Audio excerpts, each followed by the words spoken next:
Чому регіон, який вважається головним фінансовим двигуном Італії, ховає у своєму серці одну з найбільших готичних споруд світу?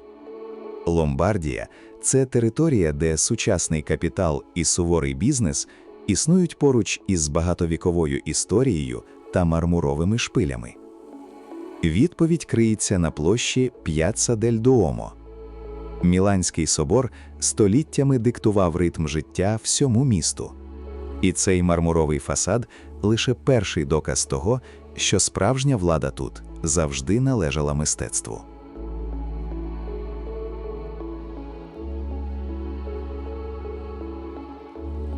Міланський собор, відомий як Дуомо, будувався понад 6 століть. Його зведення почалося у 1386 році, і кожна скульптура на фасаді відображає працю поколінь майстрів.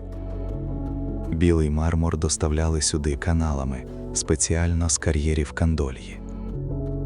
Сьогодні на даху та стінах будівлі розміщено понад 3000 статуй. І з настанням сутінків площа наповнюється людьми. Вечірнє світло підкреслює складне мережево готичних арок. Собор залишається незмінним центром зустрічей для містян і таких мандрівників, як я. Кожен мій крок цією бруківкою відкриває живу історію Мілана. Буквально за кілька кроків від собору я заходжу під скляні склепіння галереї Вітторіо Еммануела II. Вона відкрилася у 1867 році і вважається одним із найстаріших діючих торгових пасажів у світі. Металевий каркас та масивний скляний купол пропускають багато денного світла, освітлюючи мозаїчну підлогу. Це місце об'єднує неокласичну архітектуру та комерцію. Під цими арками розташовані історичні кав'ярні та магазини. Натовпи відвідувачів щодня проходять під декоративними фресками, підтримуючи статус галереї як головної вітальні Мілана.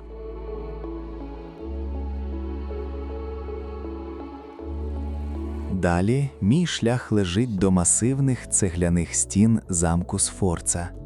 У 15 столітті ця фортеця була могутньою резиденцією міланських герцогів, які правили регіоном. Високі зубчасті вежі та товсті оборонні мури надійно захищали правителів від ворогів і повстань. Сьогодні замок оточений зеленим парком, а в його просторих внутрішніх дворах панує спокій. Замість зброї та гарнізонів тут тепер зберігаються безцінні шедеври мистецтва, серед яких остання скульптура Мікеланджело. Замок Сфорца перетворився з військової цитаделі на один із найважливіших культурних центрів Ломбардії.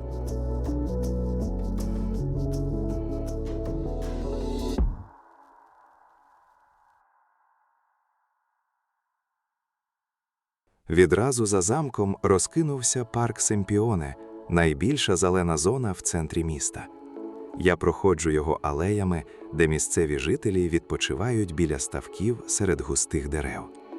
На протилежному кінці парку височіє монументальна Арка Миру. Її будівництво розпочалося за наказом Наполеона у 1807 році. Мармурові колони та статуї коней на вершині арки яскраво виділяються на тлі осіннього листя. Це улюблене місце для прогулянок містян, де галас мегаполіса поступається місцем тиші природи та неокласичній архітектурі.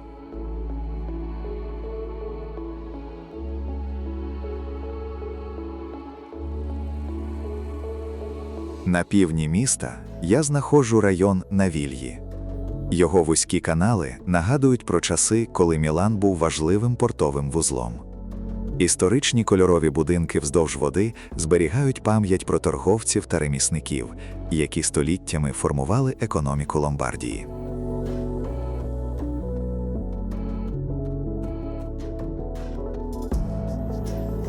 Залишивши галасливий Мілан, я вирушаю на північ, до берегів озера Комо. Це справжня перлина Ломбардії, затиснута між крутими схилами Альп. Глибокі сині води озера контрастують із густою зеленню лісів. На берегах розкинулися такі містечка, як Белладжо та Менаджо. Розкішні віли з теракотовими дахами та світлими фасадами спускаються прямо до води. Комо століттями приваблювало аристократів, письменників та художників. Водні маршрути тут замінюють дороги, а катери щодня перевозять місцевих жителів між берегами, зберігаючи неквапливий ритм життя біля великої води.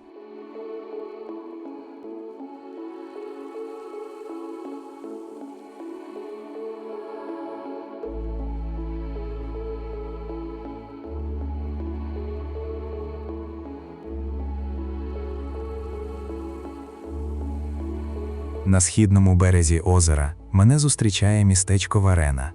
Воно зачаровує своїми старовинними кольоровими будинками, які тісно туляться один до одного на скелястому схилі.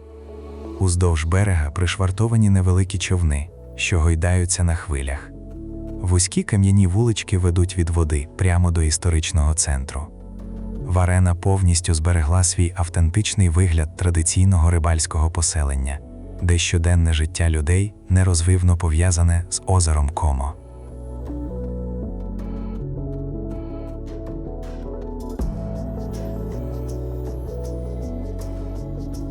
Висока дзвіниця церкви домінує над червоними дахами Варенни.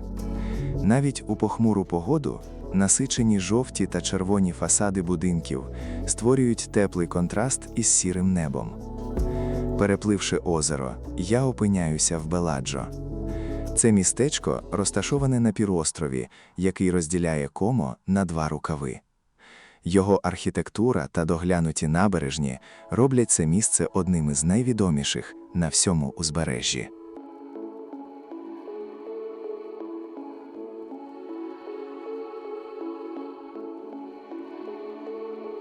Серед щільної забудови виділяється Гранд-готель Вілла Сербелоні.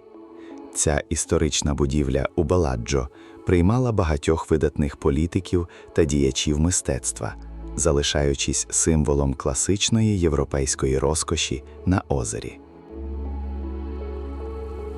Неподалік розташовані сади вілли Мельці. Широкі зелені газони та рідкісні дерева пропонують спокійну атмосферу для прогулянок. Мій маршрут берегом продовжується до Нессо. Це мальовниче село славиться своїм водоспадом, який ховається у глибокій кам'яній ущелині, просто між житловими будинками. Старовинний міст з'єднує два береги, а гірська вода стрімко падає прямо в озеро Комо. Далі я прямую до найбільшої водойми Італії – озера Гарда. Дороги вздовж берега обсаджені високими кипарисами, які створюють мальовничий зелений коридор між водою та горами. На південному березі Гарди лежить Сірміоне. Містечко розташоване на довгому півострові, який глибоко вдається у воду. Воно відоме своїм величним замком, чиї стіни виростають просто з озера. На самісінькому краю півострова я знаходжу Гротте ді Катулло – великі стародавні римські руїни. Залишки античних віл та арок нагадують, що ці береги були популярним місцем відпочинку ще понад 2000 років тому.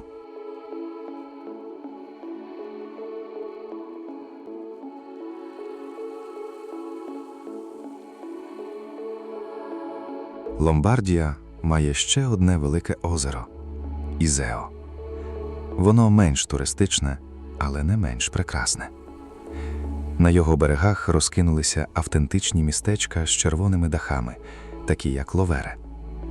Панорамна дорога петляє вздовж самої води, відкриваючи вид на круті зелені схили.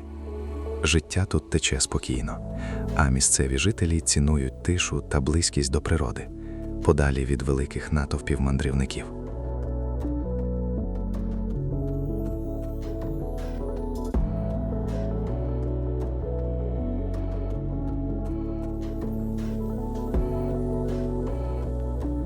Залишивши теплі озера, я піднімаюся на північ, де височіють Альпи.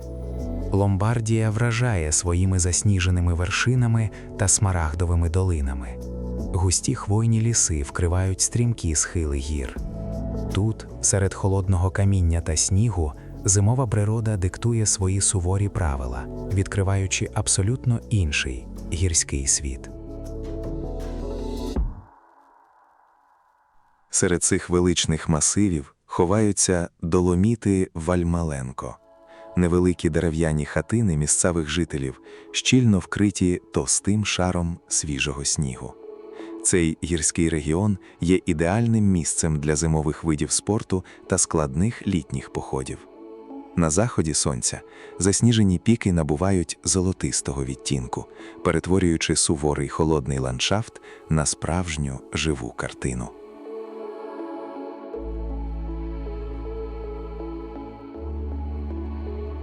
Восени долини Вальмаленко спалахають золотими кольорами дерев. Кам'яні будинки стоять тут століттями, витримуючи сильні вітри та снігопади. Коли сонце опускається за обрій, небо над масивними гірськими хребтами забарвлюється у фіолетові та помаранчеві кольори. Ця велична ізоляція дозволяє відчути справжні розміри італійських Альп, де час ніби зупиняється.